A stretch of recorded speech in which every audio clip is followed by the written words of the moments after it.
In 1998, a painfully shy programmer was so desperate to sell his messaging app that he offered it for just $60,000. The buyer said no.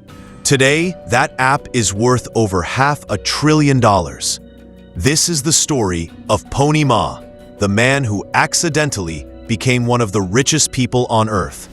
While Mark Zuckerberg and Elon Musk fight for headlines, Ma Huateng built an empire so powerful that over 1 billion people use his products every single day. Yet most people outside China have never even heard his name. And it all started with an act of shameless copying that almost destroyed him. Shenzhen, 1993. While the rest of China was still figuring out what the internet was, a 22-year-old computer science graduate named Ma Huateng was working at China Motion Telecom. His colleagues called him Pony Ma because, well, his name sounds like pony in Chinese, and he was quiet as a mouse. So quiet, in fact, that in meetings, he'd sometimes go an entire hour without saying a word. But Pony wasn't silent because he had nothing to say. He was observing, learning, plotting. By day, he wrote pager software. By night, he was obsessed with something called the internet, this strange new technology that was sweeping through America. He'd spend hours in chat rooms watching how people communicated, how they formed communities, and he noticed something fascinating.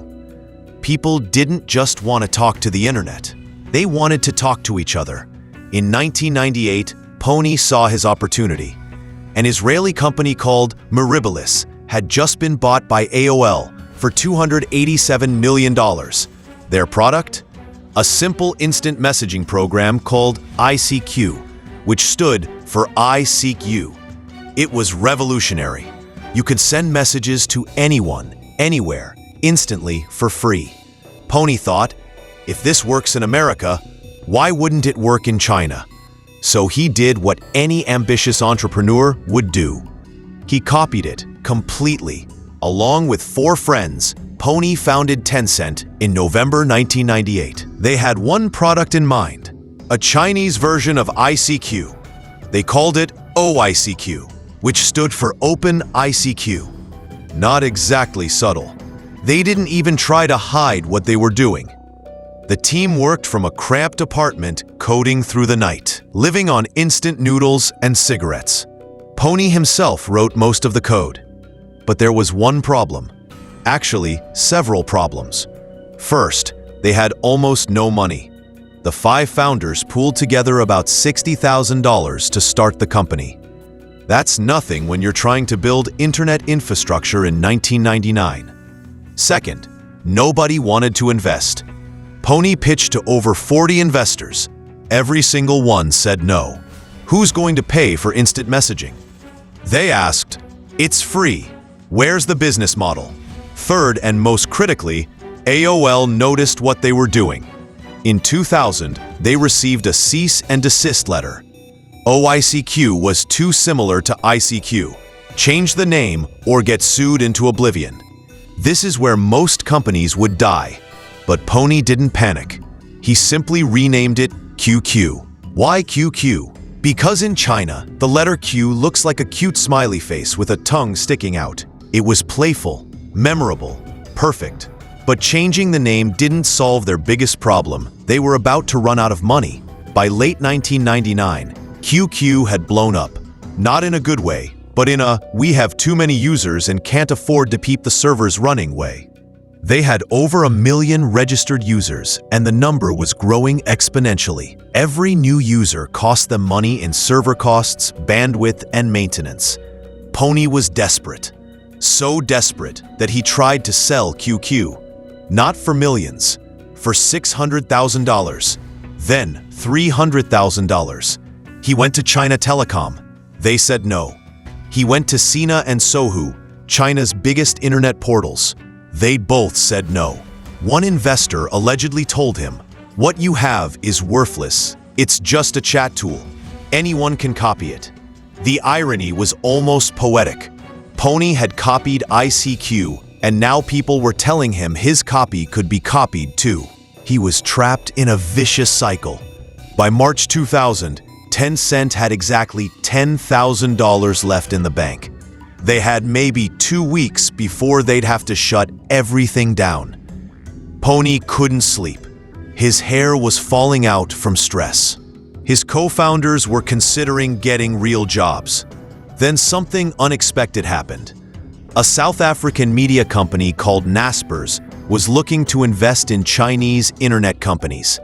They sent a representative to Shenzhen to meet with Pony. The meeting was almost comically awkward. Pony barely spoke, his English was shaky, and he kept looking at his shoes. But the Naspers representative saw something in the numbers. QQ wasn't just popular. It was growing faster than anything they'd ever seen. The engagement was insane. Users weren't just creating accounts, they were living on the platform, spending hours every day chatting, connecting, building digital identities. In June 2000, Naspers invested $32 million for 46% of Tencent. Pony could breathe again, but he still had no business model. They were saved from bankruptcy, but they still weren't making any money. This is where Pony's genius really emerged. While Western tech companies were obsessed with advertising, Pony took a completely different approach. He looked at something most people considered frivolous: video games. In massively multiplayer online games, players would pay real money for virtual items, swords that didn't exist, armor that was just pixels, status symbols in a digital world. And people were paying serious money for this stuff. Pony thought, what if we apply this to QQ? In 2003, Tencent launched QQ Show, a feature that let users customize their avatars with virtual clothing and accessories. Want your avatar to wear a cool jacket? That'll be 50 cents. Want a fancy hairstyle? Another 50 cents. It sounds ridiculous, but it was revolutionary. Suddenly, millions of Chinese teenagers and young adults were buying virtual clothes for their digital avatars. It was pure genius. The items cost Tencent nothing to produce. Users could buy them instantly. And everyone could see your purchases, creating social pressure to spend more. Within a year, QQ Show was generating tens of millions in revenue. Finally, Pony had cracked the code. But Pony didn't stop there. He had learned something crucial in the digital world. Distribution is everything. And he controlled the distribution channel for hundreds of millions of Chinese internet users. QQ became a gateway drug. Once you were in the QQ ecosystem, Tencent could sell you anything. They launched QQ Games, letting users play casual games directly in the messenger. Then QQ Music for streaming songs, QQ Mail for email, QQ Space, which was basically Facebook before Facebook existed in China. Every new service was integrated seamlessly into QQ. You didn't need to create new accounts or learn new interfaces. Everything was connected. Everything was convenient. By 2004, Tencent went public on the Hong Kong Stock Exchange. They raised $200 million, and suddenly, Pony Ma, the shy programmer who couldn't sell his app for $60,000, was a billionaire. But his biggest challenge was still ahead. In 2010, a small startup called Xiaomi launched a mobile messaging app called Mi Talk. It was designed for smartphones, not computers. Voice messages, photo sharing, location tracking, everything optimized for mobile. Pony saw the threat immediately. QQ was a desktop application. If mobile messaging took off, Tencent could become obsolete overnight. He'd seen it happen to others. Nokia had dominated mobile phones and was destroyed by the iPhone in just a few years. So, Pony did something radical. He created 3 internal teams and told them to compete against each other to build the best mobile messaging app. Whichever team won would get the resources to launch it properly. The teams that lost would see their projects killed. It was brutal. Colleagues became competitors. Friendships were strained. But it worked. The winning team launched their app in January 2011.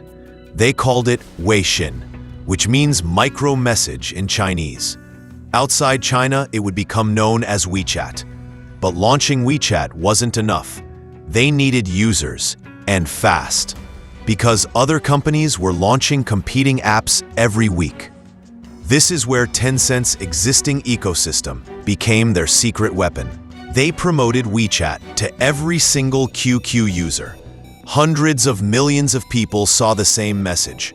Download WeChat and connect with your QQ friends on mobile. The growth was explosive. Within a year, WeChat had 100 million users. Within 2 years, 300 million. By 2015, it had crossed 500 million active users. But Pony wasn't satisfied with just building a messaging app. He wanted to build something nobody had ever seen before. A super app. An application so comprehensive, so integrated into daily life, that you'd never need to leave it. WeChat became more than messages. It became your wallet through WeChat Pay, your social network through Moments, your news source through official accounts, your ride-hailing service through integrations with Didi, your food delivery, your hotel bookings, your doctor appointments, everything. In the West, you might use 10 different apps throughout your day. WhatsApp for messages, Instagram for photos, Venmo for payments, Uber for rides, Yelp for restaurants. In China, you could do all of that and more without ever leaving WeChat. It was revolutionary, and it made Tencent indispensable. By 2017, WeChat had over 1 billion monthly active users. Tencent's market cap crossed $500 billion, making it one of the most valuable companies in the world. While WeChat was conquering communication, Pony was quietly building another empire, gaming. Tencent started acquiring and investing in game studios around the world.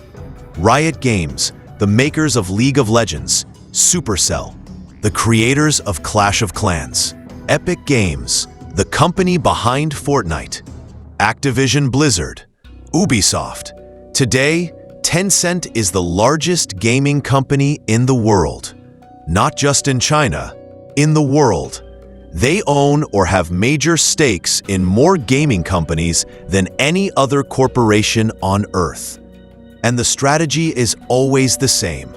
Acquire companies making popular games, give them resources and access to the Chinese market, but let them operate independently. Tencent doesn't meddle. They invest, they distribute, they collect profits. It's estimated that you've probably played a Tencent-owned or Tencent-invested game without even knowing it. PUBG Mobile, Valorant, Path of Exile, Discord, even Tesla's shares. Tencent has their fingers in everything. But success at this scale comes with complications. In 2018, the Chinese government, remember who's in charge. Then in 2021, the regulatory hammer came down hard. The Chinese government introduced strict limits on gaming time for minors. Kids under 18 could only play games for 3 hours per week. Tencent stock dropped 20% in days. Pony, ever the strategist, didn't fight back publicly.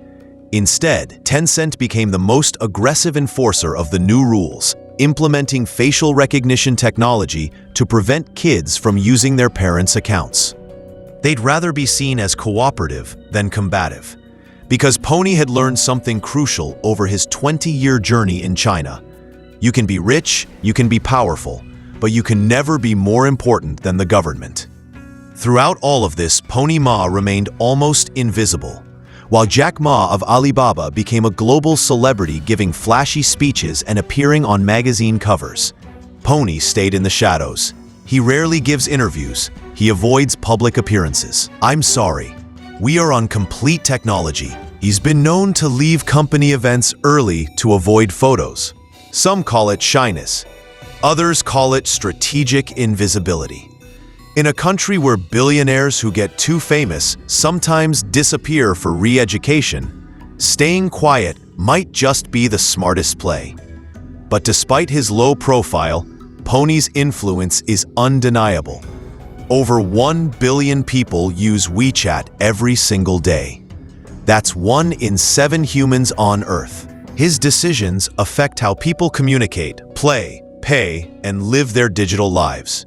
Today, Pony Ma's net worth fluctuates between $35 to $50 billion, depending on Tencent's stock price, making him one of the richest people in Asia.